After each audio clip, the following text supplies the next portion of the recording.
అండి మేము చిన్నపిల్లలప్పుడు ఈ చెరువు అదే మొత్తం వాడేవాళ్ళమే నీళ్ళ కోసం. కాకపోతే ఇప్పుడు అయితే చెరువు మొత్తం పాడబడిపోయింది.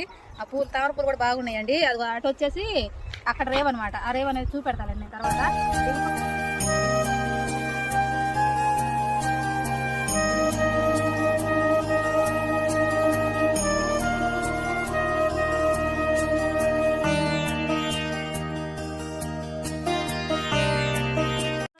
తాటి చెట్లు ఉన్నాయి చూసారా ఈ తాటి చెట్లు ఇటు ఈ పొలాలు ఈ మొత్తం నేను వెళ్ళిన దాన్నే ఈ తాటి చెట్లు అక్కడ కూర్చొని బెరగొడ్డు కూడా కాసిన దాన్ని అండి. ఆ తాటి చెట్లు నేను కూర్చొని బెరగొడ్డు కాసేదాన్ని అనమాట.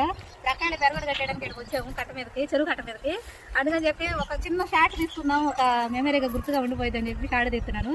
అసలు ఎంత మారిపోయిందండి మాకు అప్పుడు. ఈ చెరువులో నీళ్లు ఎంత బాగుండేయో, చక్కగా వాడుకునే వాళ్ళమి. పొలం వెళ్ళొచ్చి బెరగొడ్డు కాడికి వెళ్ళొచ్చినా, పొలం వెళ్ళొచ్చినా సాయంత్రానికి అక్కడ రేవు కాడికి వచ్చి నీళ్లు ముంచుకొని వాడుకునే వాళ్ళం అనమాట. గాబులు ఉంటాయి కదా, వాటికి పోసుకొని నింపుకునే వాళ్ళమి. ఇప్పుడు ఎక్కడికక్కడ పంపులు అయిపోయినాయి అనుకోండి. అసలు మొత్తానికి చెరువు కూడా వాడలేదండి. ఇప్పుడు నేను అదే అడుగుతుంటే అసలు చెరువు నీళ్ళే వాడలేదంట.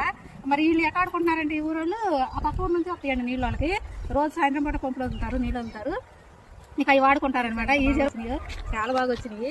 అటు ఇక్కడ చూడండి ఇంకా బాగున్నాయి. ఆ తాడి చెట్లు కూడా మీకు కనపడుతున్నాయి కదా, ఆ తాడి చెట్లు నేనే కూర్చునేవాళ్ళం అనమాట. అవన్నీ ఇప్పుడు గుర్తొస్తున్నాయండి. అందుకని చిన్న షార్ట్ చేద్దామని చేస్తున్నాను అండి. ఏం లేదు, ఒక చిన్న గుర్తుగా ఉంటుందని ఒక షార్ట్ అనేది చేస్తున్నాను అంతే. ఈ పొలం అంతా నాకు తెలిసిన పొలమే ఉంది.